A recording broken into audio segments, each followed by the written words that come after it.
Park Do-yeon stood in the corridor of the diplomatic station and watched his client walk away. The ambassador was safe. The meeting was over. Another job done. Do-yeon was a bodyguard. He had been a Marine in the Korean military for 10 years before he came to space. Now he protected diplomats and businessmen who traveled between alien worlds. He was good at his job. In 5 years, he had never lost a client. Other species did not like humans very much. They thought humans were too young, too simple, too violent. But they hired human bodyguards anyway, because humans were cheap. And because humans did not die easily, Do-yeon was cleaning his weapon in his small room when his communicator beeped. He looked at the screen. The message made him stop breathing for a moment. It was a summons to the royal chambers of Queen Veldris. Queen Veldris ruled the Alari Empire. The Alari were one of the oldest species in the galaxy. They had been traveling between stars when humans were still living in caves. They were tall and elegant, with silver skin and eyes that glowed like moons. They considered humans to be children, insects, nothing. So why would the queen want to see him? Do-yeon put on his cleanest uniform and walked to the royal section of the station. Guards stopped him at every door. They scanned him. They searched him. They looked at him like he was dirt on their floor. But they let him pass. The queen's chamber was enormous. The ceiling was so high that Do-yeon could not see it. Everything was white and gold and silver. It was beautiful. It was cold. Queen Veldris sat on a throne made of crystal. She was old even for an Alari, but her eyes were sharp. She looked at Do-yeon like she was reading every thought in his head. "Park Do-yeon," she said. Her voice was soft, but it filled the entire room. "Human, former soldier, bodyguard, you have never failed a client." "That is correct," Do-yeon said. "I have a task for you," the queen said. "My daughters have disappeared." Do-yeon kept his face calm, but inside he was shocked. The princesses were missing? This was the biggest news in the galaxy, but he had heard nothing about it. 3 days ago," the queen continued, "my daughters vanished from their chambers in my palace. There was no sign of struggle, no ransom demand. No trace of them anywhere. They simply disappeared." "Your Majesty," Do-yeon said carefully, "you have thousands of guards. You have the best investigators in the Empire. Why do you need a human?" The queen looked at him for a long moment. Then she stood up from her throne and walked down the steps toward him. She was very tall. She looked down at him like he was a small animal. "Because I trust none of them," she said. "My guards failed to protect my daughters. My investigators have found nothing. Someone in my palace helped the kidnappers. Someone close to me? I cannot trust my own people, and you can trust a human?" Do-yeon asked. "I can trust that you have no connection to Alari politics," the queen said. "You have no loyalty to any faction. You have nothing to gain by betraying me." She paused. "And I have studied your species. I know what humans are. What are we?" Do-yeon asked. "Persistence predators," the queen said. "On your homeworld, you did not hunt with speed or strength. You hunted by following your prey until it collapsed from exhaustion. You never stopped. You never gave up. That is what I need. Someone who will not stop until he finds my daughters." Do-yeon thought about this. It was a dangerous job. If he failed, he would probably die. If he succeeded, he would make powerful enemies in the Alari court, but he also thought about what success would mean. A human saving the Alari princesses. It would change everything between their species. "I have conditions," Do-yeon said. The queen raised one silver eyebrow. No one made conditions with a queen. But she nodded. "Speak." "I answer only to you," Do-yeon said. "No one else gives me orders. I have full access to everything. Every room, every record, every person. No one can stop me from asking questions." "Agreed," the queen said. "And if I succeed," Do-yeon said, "humanity gets a full trade alliance with the Alari Empire." The queen's eyes widened slightly. This was a bold demand. The Alari had never made such an alliance with humans. But after a moment she nodded again. "If you return my daughter safely," she said, "you will have your alliance. But if you fail, human, you will have nothing. Not even your life." "I understand," Do-Yun said. "Then begin," the Queen said. "My assistant will give you all the information we have. Find my daughters, Park Do-Yun. Find them before it is too late." Do-Yun bowed and turned to leave, but at the door he stopped. Something had caught his eye. There was a window on the far wall of the chamber. Through it he could see another room. The Queen noticed him looking. "That is Navali's room," she said. "My younger daughter." Do-Yun walked to the window. He looked at the frame. He looked at the glass. Then he looked at the wall beside it. "Your investigators examined this room," he said. It was not a question. "Many times," the Queen said. "They found nothing." "They missed something," Do-Yun said. He pointed at a tiny mark on the wall near the window. It was a small burn, no bigger than a fingernail. It was almost invisible against the white wall. Someone used a cutting tool here, probably to disable an alarm or a sensor. The Queen came closer. She looked at the mark. Her silver face showed no emotion, but Do-Yun could see something in her eyes, hope, and also fear. "My investigators did not see this," she said. "Humans see a broader spectrum of light," Do-Yun said. "We evolved on a world with a yellow sun. Your eyes work differently." The Queen looked at him. For the first time, she did not look at him like he was an insect. "Perhaps," she said slowly, "I chose the right human after all." Do-Yun did not smile. He did not feel like smiling. He felt like he had just stepped into deep water and he could not see the bottom, but he had made a deal. And humans did not break their deals. "I will need a ship," he said. "And I will need to visit your palace on Velaris Prime. That is where the investigation must begin." "You will have whatever you need," the Queen said. Do-Hyun nodded and walked out of the chamber. His communicator was already buzzing with files and reports and data. He had a lot of reading to do. Somewhere out there, 2 princesses were waiting, and someone in the Ilari Empire did not want them found. Do-Yun intended to find them anyway. The planet Velaris Prime was beautiful. Do-Yun had seen many alien worlds, but this one was different. The cities were made of crystal towers that caught the light and turned it into rainbows. The forest glowed with blue and purple light. The sky had 3 moons, but Do-Yun did not come here to see the sights. He came here to find 2 missing girls. Kim Yuna's voice came through his earpiece as his shuttle landed at the royal palace. She was his intelligence contact, working from a secure location on a human station. She had been helping him for 3 years. He trusted her completely. "The palace security logs show nothing unusual on the night the princesses disappeared," Yuna said. "No alarms, no unauthorized entries, no strange communications." "That means it was an inside job," Do-Yun said. "Someone turned off the security systems." "That is what I think too," Yuna said. "Be careful, Do-Yun. Someone in that palace is a traitor, and they will not want you asking questions." Do-Yun stepped off the shuttle and immediately felt the stares. Ilari guards stood everywhere. They were tall and silver, and they looked at him like he was a disease. A young Ilari male walked toward him. He wore the uniform of a palace official. "I am Torvin," he said. His voice was cold and polite. "High Counselor Morath has assigned me to be your guide. I will take you wherever you need to go." Do-Yun looked at him. "Morath assigned you?"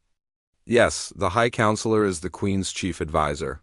He is managing the investigation." Do-Yun nodded slowly. "So Morath wanted to keep an eye on him." "That was interesting. That was very interesting." "Take me to the princess's chambers," Do-Yun said.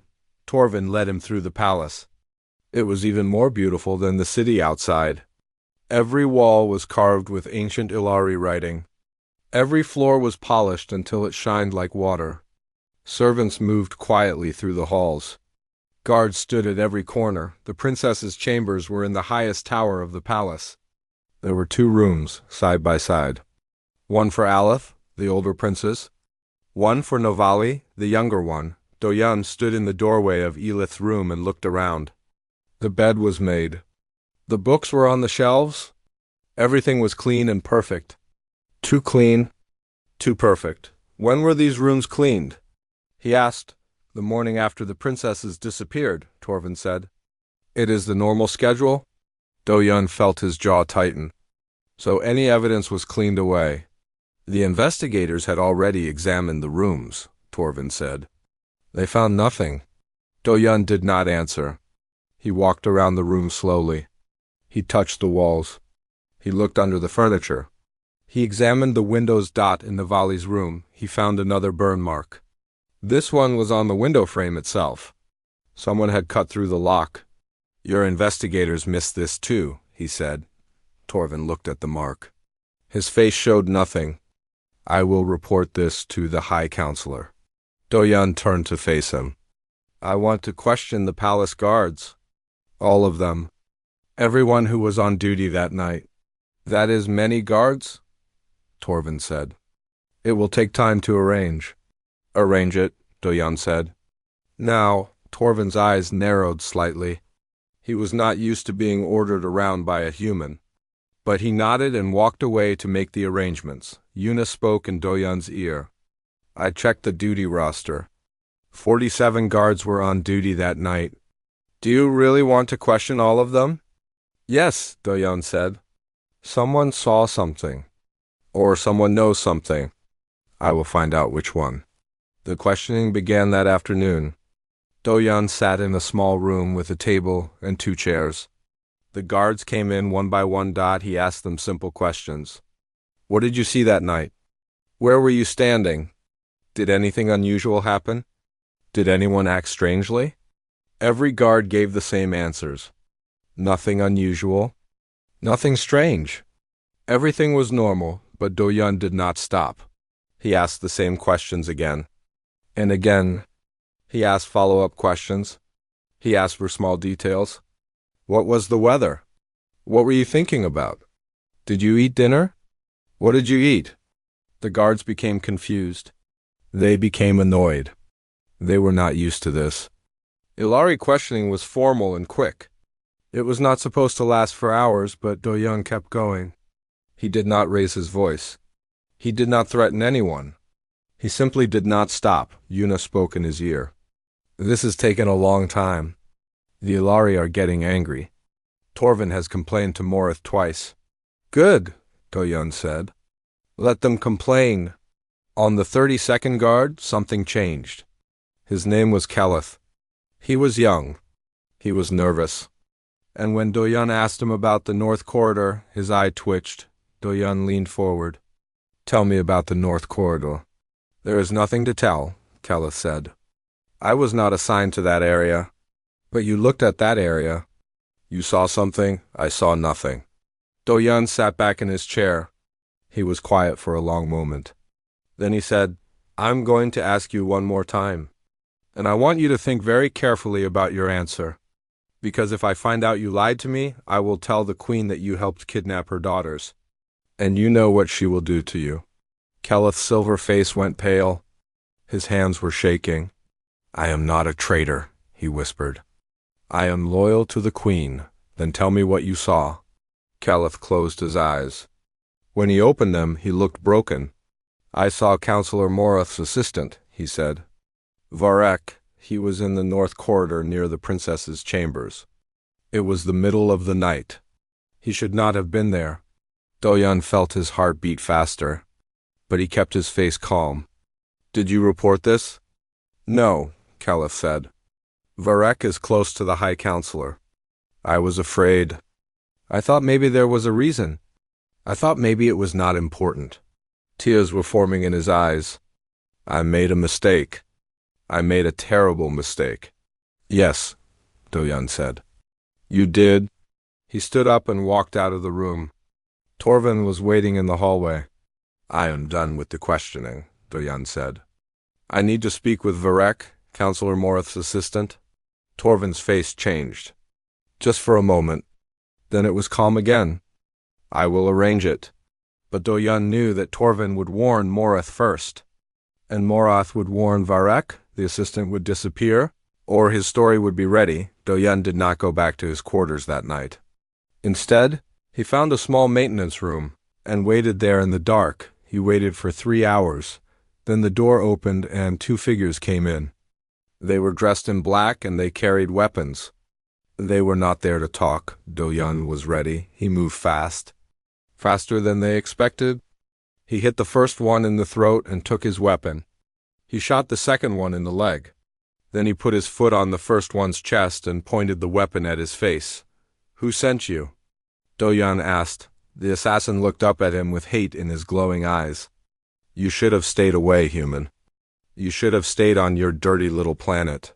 "Who sent you?" Do-yun asked again. The assassin laughed. "Kill me, it does not matter. You will never find the princesses. They are already gone. Sold to people who will never let them go. Where?" "Riven's Hollow," the assassin said. "Talk to the Weaver, but you will not live long enough to get there." Do-yun hit him in the head and he went unconscious. Then he called Yuna. "I need a ship. I am leaving Valorous Prime tonight. Where are you going?" she asked. "Riven's Hollow," he said. "I have a lead." He also sent a message to Queen Veldris. It was short. "Your enemies made their move. Now it is my turn." Riven's Hollow was ugly. It was a moon covered with metal buildings and dirty streets. The air smelled like chemicals and garbage. There were no laws here. There was only money. Criminals from 100 different species lived here. They bought and sold weapons. They traded drugs. They moved stolen goods. And they sold information. Do-hyun needed information. He needed to find the Weaver. He walked through the crowded streets carefully. His human appearance got him some strange looks, but not too many. There were other humans here. Criminals did not care about species. They only cared about profit. He found a bar in the lower district and went inside.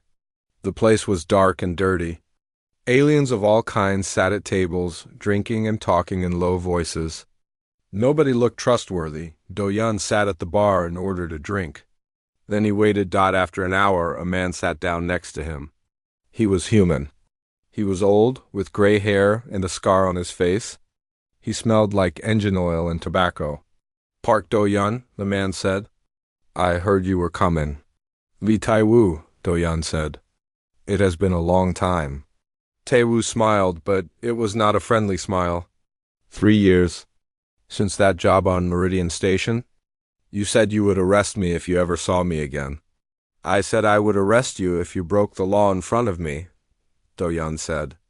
"I do not see you breaking any laws right now." Tai-woo laughed. "You are a careful man. I always liked that about you." He ordered a drink and looked at Do-yun sideways. "So, what brings a good man like you to a bad place like this?" "I need to find the Weaver," Do-yun said. Tai-woo's smile disappeared. "The Weaver does not see just anyone. You need to offer something valuable. Something the Weaver does not already have." "I can do that," Do-yun said. Tai-woo studied him for a long moment. Then he nodded. "All right. I will take you to the Weaver. But I am warning you, Do-yun. Be careful what you trade. Once you give the Weaver something, you cannot take it back." The Weaver lived in the center of the moon in a building that looked like a spider's web made of metal. Tai-woo led Do-yun through a maze of corridors and doors. At each door, guards scanned them and searched them. Finally, they reached a large room filled with screens and computers. In the center of the room sat a creature that Do-yun had never seen before. It had 8 arms and a face that was mostly eyes. It looked like an insect, but it was as big as a human. "A human," the Weaver said. Its voice was high and clicking. "How interesting. I do not get many humans here. They are usually too honest for my business." It laughed, and the sound was like breaking glass. "I need information," Do-yun said. "About 2 Ilari princesses who were kidnapped?" The Weaver's many eyes blinked. "That is very important information. Very expensive information. What do you have to trade?" Do-yun had thought about this carefully. He knew he needed to offer something big, something that would make the Weaver interested. 30 years ago, Do-yun said, there was a battle between human and Ilari ships at the Castor Belt. The Ilari had better ships, better weapons, more soldiers. But the humans won. Nobody knew how. The Weaver leaned forward. All its eyes were focused on Do-yun. Go on. The humans used a tactic called swarming, Do-yun said.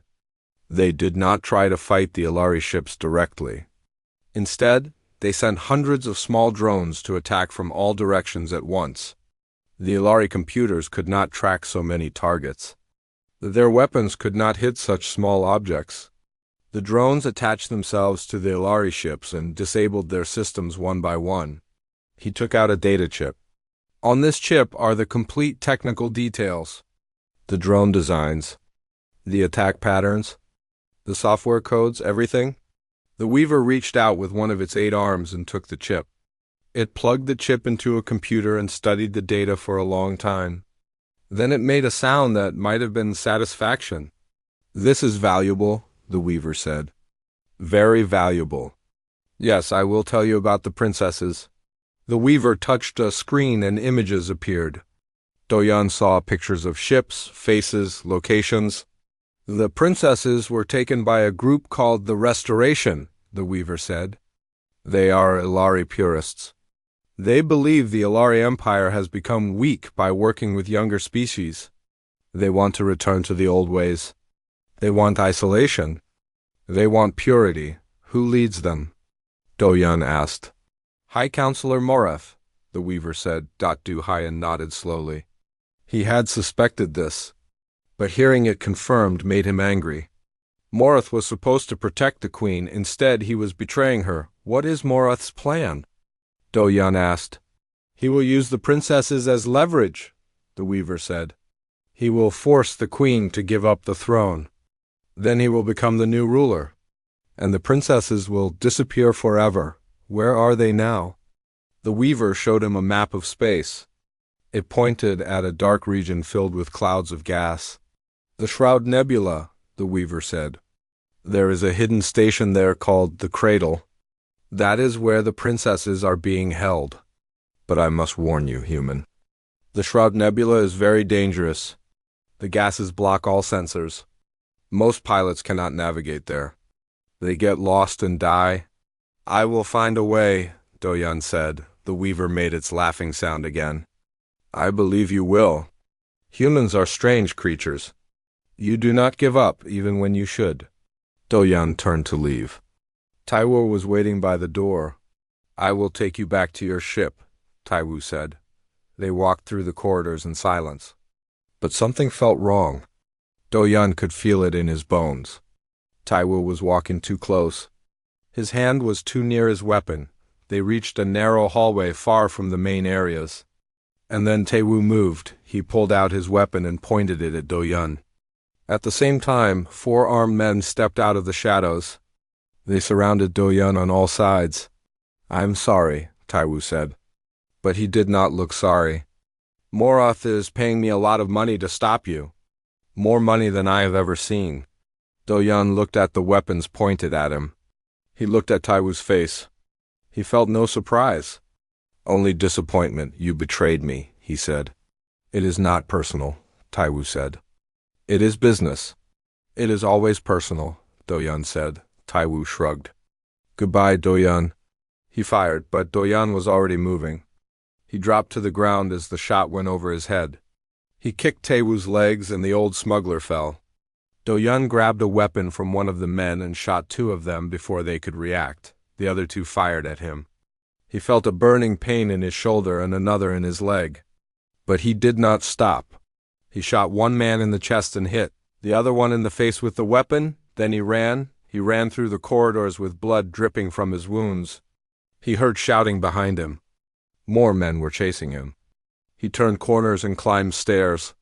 He found a maintenance tunnel and crawled inside. It was dark in the tunnel. It was small. He could barely move. But he kept going. He crawled for what felt like hours.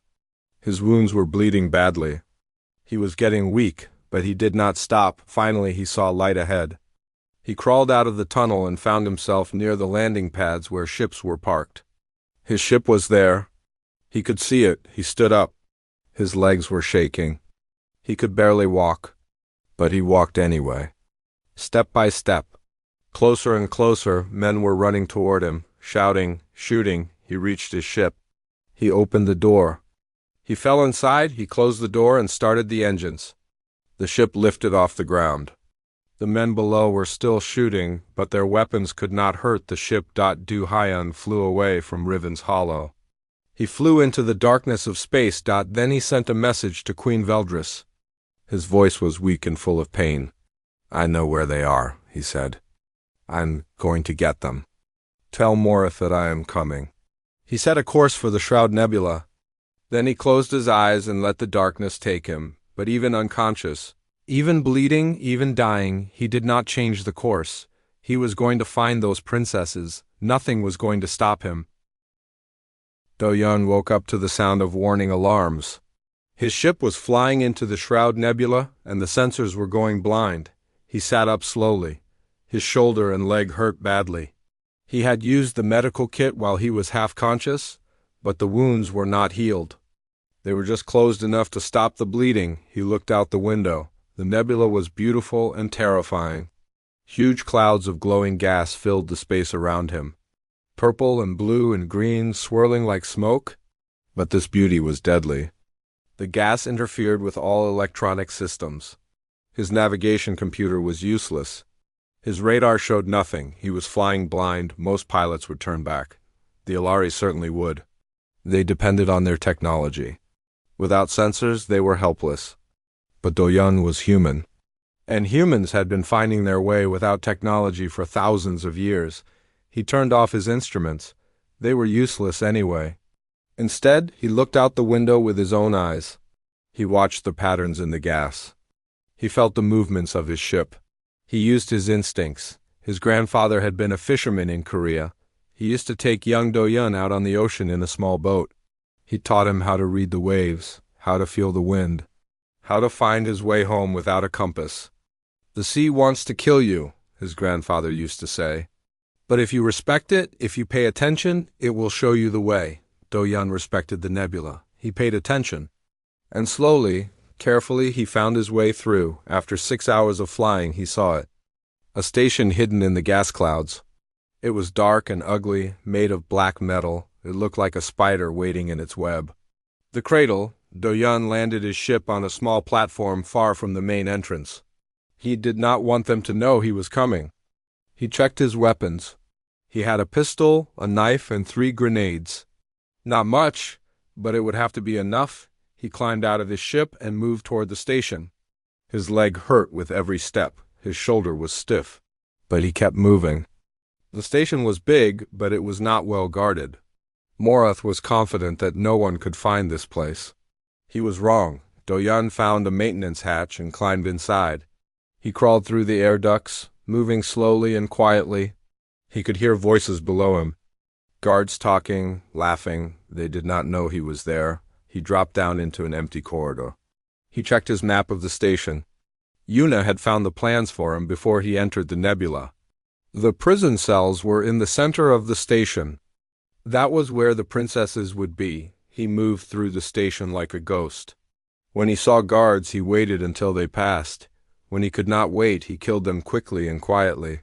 He hid the bodies. He kept moving. The guards began to notice. First one missing, then 2, then 5. Do-Yun heard them talking on their radios. They were scared. They were calling for help. There is something in the station, one guard said. Something is hunting us. Good, Do-Yun thought. Let them be afraid. He reached the prison section. There were 10 guards here. Too many to avoid. He would have to fight. He threw a grenade into the middle of the room and ducked behind a wall.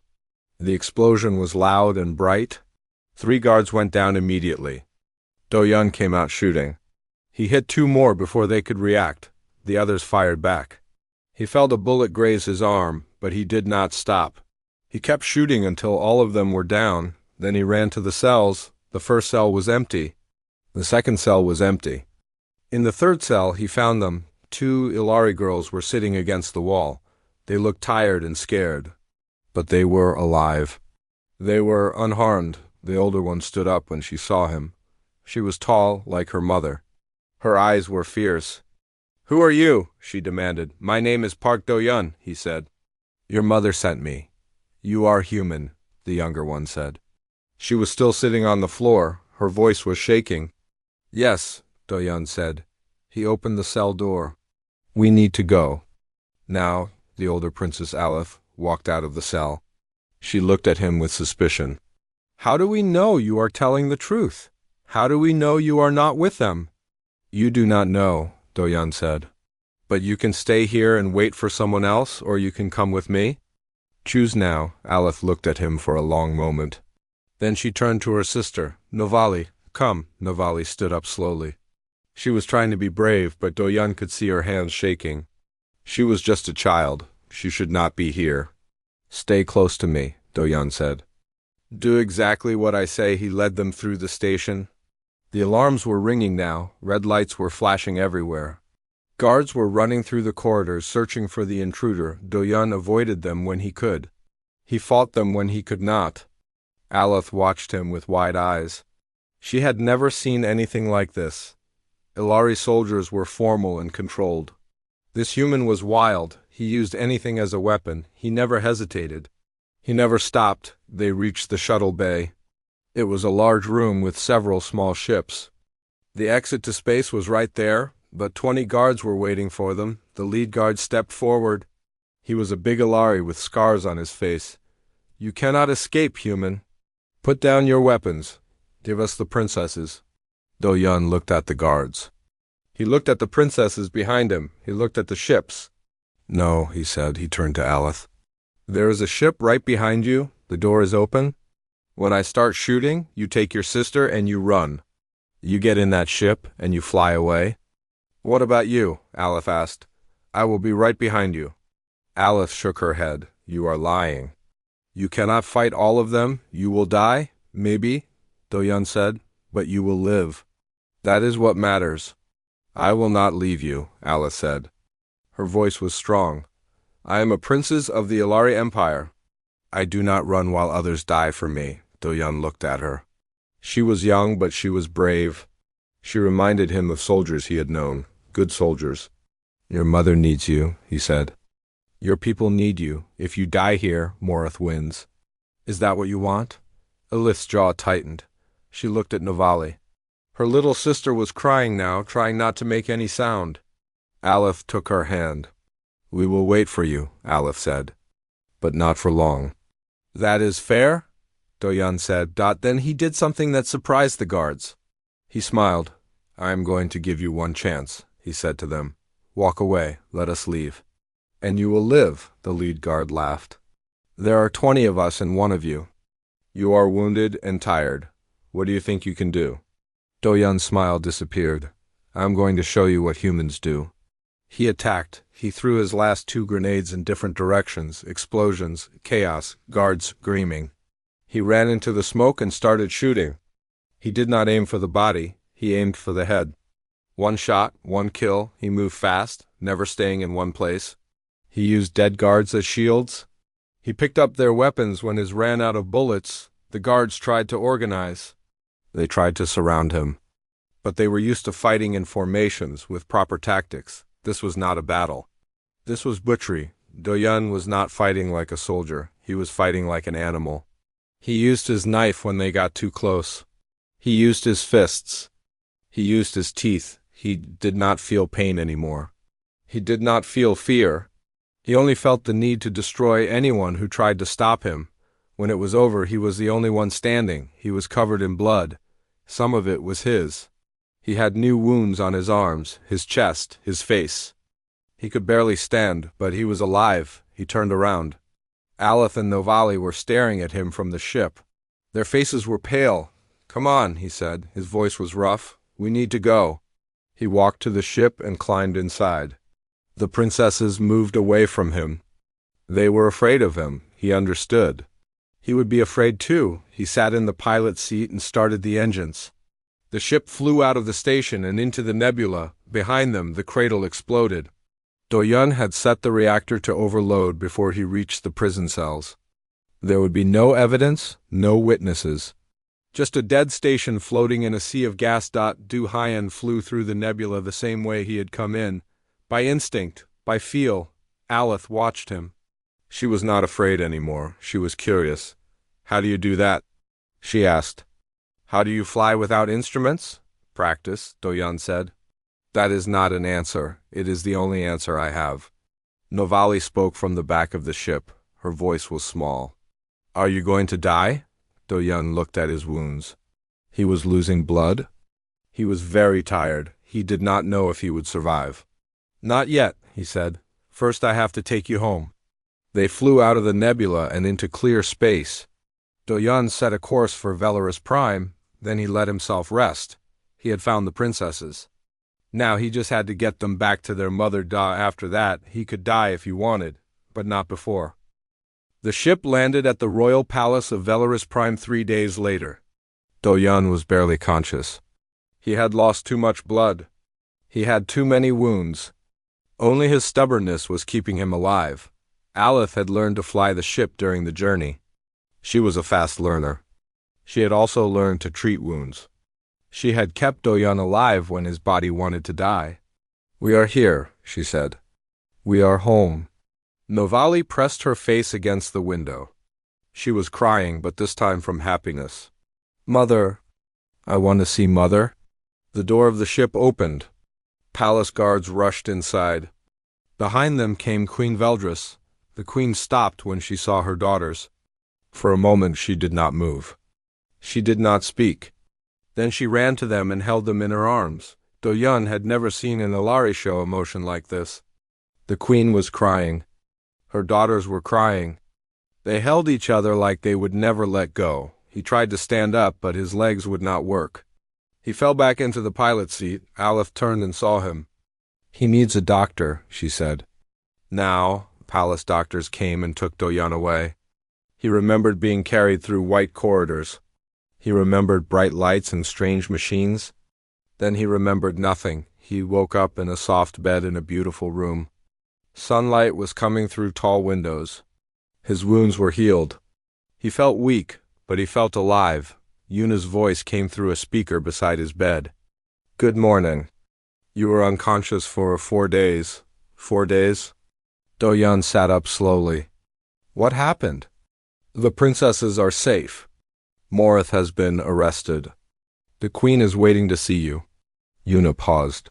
"You did it, Doyan. You actually did it." He got out of bed and found clean clothes waiting for him. He dressed slowly. His body still hurt, but the pain was manageable. A servant led him to the throne room. It was full of people. Hundreds of Ilari nobles and officials stood in rows, watching him walk past. They looked at him differently now. They did not look at him like he was dirt. They looked at him with respect. Some of them looked at him with fear. Queen Veldris sat on her crystal throne. Her daughters stood beside her. Aleph looked proud. Novali looked shy. They both looked healthy and strong. Doyan stopped in front of the throne and bowed. "Park, Doyan," the queen said. Her voice filled the room. "You have done what my own people could not do. You found my daughters and brought them home. You exposed a traitor in my court. You destroyed his operation. And you did it alone with no help and no army." She stood up from her throne. "When I first called you to my chamber, I did not know if I could trust you. You were a human, a stranger. But I chose you because I believed humans were persistent. I believed you would not give up." She walked down the steps toward him. "I was right. You were wounded. You were betrayed. You were outnumbered. But you did not stop. You kept going when anyone else would have failed." She stopped in front of him. Why? Doyan thought about the question. It was a good question. Why had he kept going? He could have quit many times. He could have died many times. But he did not. "Because I said I would," he said. "I made a promise to find your daughters." "A promise is a promise?" The queen looked at him for a long moment, and then she smiled. It was a small smile, but it was real. "Humans," she said. "You are strange creatures." She turned back to her court. Today I announce a new alliance between the Ilari Empire and the human species. Full trade. Full cooperation. Full partnership. The humans have earned this honor, and I will remember what they did for me and my family." The nobles in the room began to applaud. Some of them did not look happy, but they applauded anyway. The queen had spoken. The queen turned back to Do-yun. "You have also earned a personal reward. I offer you a place in my court. A title, land, wealth, whatever you want." Do-yun shook his head. "I thank you, your majesty, but I am not a politician. I would not be happy in your court. Then what do you want?" Do-yun thought about it. "Nothing. I did my job. That is enough." The queen studied him. "You are a strange man, Park Do-yun." "Maybe," he said, "but I am what I am." "Very well," the queen said. "But know this, you will always be welcome in my palace. And if I ever need help again, I will call you." "And I will come," Do-yun said. He bowed again and turned to leave. But before he could walk away, someone called his name. "Do-yun." He turned. Princess Alith was walking toward him. She stopped in front of him and looked into his eyes. "I want to understand something," she said. "Why did you fight so hard for us? We are not your people. We are not your family. You almost died for us. Why?" Do-yun thought about how to answer. It was hard to explain. Humans felt things that other species did not understand. "When I was a soldier," he said, "I had a squad. 12 men and women. We fought together for 3 years. We ate together. We slept in the same dirt. We bled for each other." He paused. 7 of them died. I carried every one of them out of the field. Even the dead ones. Because you do not leave people behind. Even if it is hard. Even if it hurts. You do not leave them. He looked at Alith. "When I accepted this job, you became my people. You and your sister. I do not leave my people behind." Alith was quiet for a moment. Her eyes were wet, but she did not cry. She was too proud for that. "When I was in that cell," she said, "I was afraid. I thought I was going to die. I thought I would never see my mother again. But then you came." She put her hand on his arm. "You did not fight because you hated the enemy. You fought because you would not let go of what you were protecting. That is something I will never forget." She stepped back and bowed to him. A princess of the Ilari Empire bowing to a human. The nobles in the room whispered to each other. This had never happened before. "Thank you," Alice said. "For everything." Do-yun bowed back. Then he walked out of the throne room. Yuna was waiting for him outside. She was smiling. "That was quite a speech," she said. "Very heroic. It was the truth," Do-yun said. "I know. That is what made it heroic." They walked through the palace toward the landing pad where his ship was waiting. Servants and guards moved out of their way. Everyone knew who he was now. Everyone knew what he had done. "So what is next?" Yuna asked. "You are famous now. You could retire. Buy a house on a nice planet. Relax for the rest of your life." Do-yun thought about it. It sounded nice. But it was not him. "No," he said. "There is always someone who needs help. Someone who needs protection. I will find them." Yuna nodded. She did not look surprised. "Same as always then, same as always." They reached his ship. It had been repaired and refueled. It was ready to go. Do-yun climbed inside and started the engines. Yuna's voice came through the communicator. "Where to now?" Do-yun looked out the window. The galaxy was big. There were many people in trouble. Many people who needed a shield. "Forward," he said. "Always forward." The ship lifted off and flew into the sky. Behind him, the crystal towers of Velaris Prime grew smaller and smaller. The planet became a dot. Then it was gone. Somewhere in her palace, Queen Veldris stood at a window and watched the ship disappear. She thought about humans. She thought about how her people had dismissed them for so long. Too young. Too simple. Too weak. They were wrong. Humans were none of those things. Humans were persistent. Humans were adaptable. Humans protected what they loved with a fury that older species had forgotten. And humans never, ever gave up. The galaxy was a big and dangerous place. There were many threats, many enemies, many challenges, but as long as there were humans like Park Do-yun, there was hope. The queen smiled and turned away from the window. Perhaps, she thought, the future would be interesting after all.